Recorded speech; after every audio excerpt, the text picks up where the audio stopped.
Comme je vous le disais déjà en titre, le 8 mars, Journée internationale des droits de la femme, a été célébrée au Palais des Sports de Libreville à travers une cérémonie officielle placée sous le thème cette année pour toutes les femmes et filles, droits, égalité et autonomisation. L'événement a réuni plusieurs autorités gouvernementales, des organisations féminines ainsi que des acteurs engagés pour l'égalité des sexes. Plus de détails avec Bienvenue Nelkem et Tito Mohamed.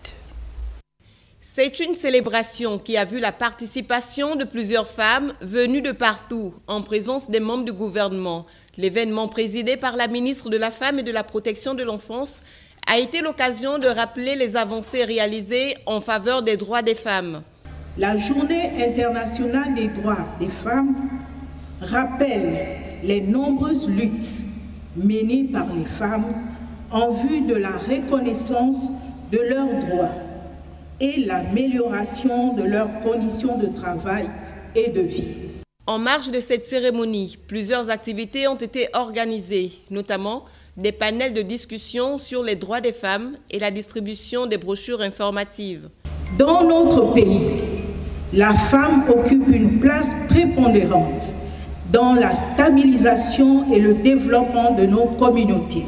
Elodie Diane Fouefoué, épouse Sonjo, a réaffirmé la détermination du gouvernement à poursuivre les efforts pour garantir aux femmes un accès équitable aux opportunités économiques.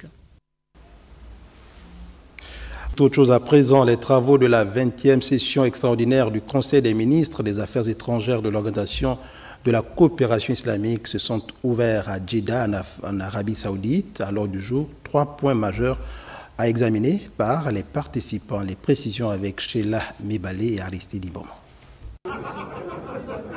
À l'ordre du jour de cette 20e session extraordinaire d'urgence des ministres des Affaires étrangères des pays membres de l'OCI, d'abord le projet de décision sur le rétablissement de la République arabe syrienne à l'OCI après 13 ans de suspension, puis le projet de résolution sur l'agression israélienne en cours contre le peuple palestinien. Prenant part à cette rencontre, au nom du Gabon, le ministre des Affaires étrangères, Michel Régis Onanga Ndiaye, dans sa prise de parole, s'est félicité, dans un premier temps, du retour de la République arabe syrienne dans cette organisation et par la suite, donné la position du Gabon face au conflit israélo-palestinien. Nous restons profondément attachés à la solution à 2 États, seule voie viable pour une paix juste, durable et équitable au Proche-Orient. Nous réaffirmons notre soutien à la création d'un État palestinien souverain, indépendant et viable, avec Jérusalem-Est comme capitale, conformément aux frontières de 1967 et aux résolutions internationales en vigueur.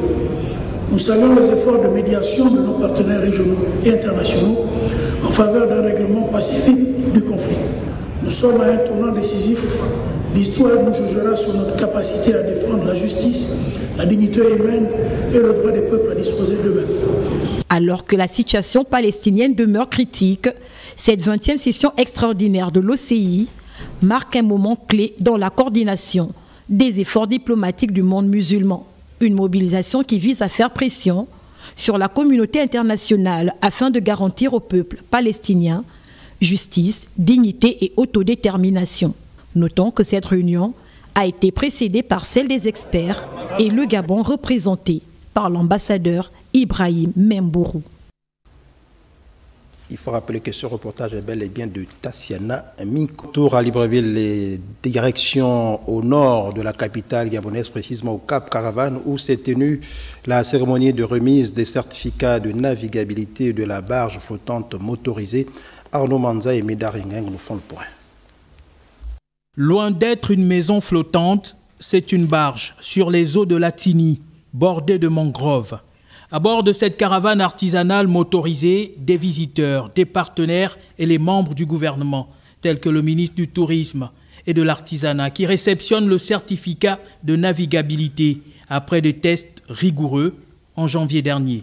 Nous sommes aujourd'hui ici réunis pour recevoir le certificat de navigabilité délivré par la Direction générale de la marine marchande pour la navigation des barges flottantes qui constituent un projet national. Le projet aujourd'hui que l'on réalise, c'est sous l'impulsion de ce monsieur. Et en tant que promoteur, je félicite la bonne volonté. Je félicite ce courage et cette manifestation d'amour pour son pays qu'a le président. Cette embarcation de 25 tonnes a une capacité d'accueil de près de 150 personnes.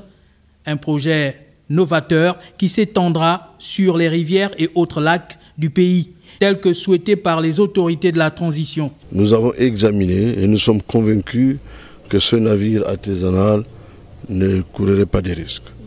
Notre sentiment est celui d'accompagner le président de la République, le chef de l'État, qui a de l'ambition pour ce pays. Et je pense que ces navires, en fonction de l'appréciation du ministère du Tourisme, seront déployés dans d'autres provinces. Et nous continuerons à assister le ministère du Tourisme pour cette initiative.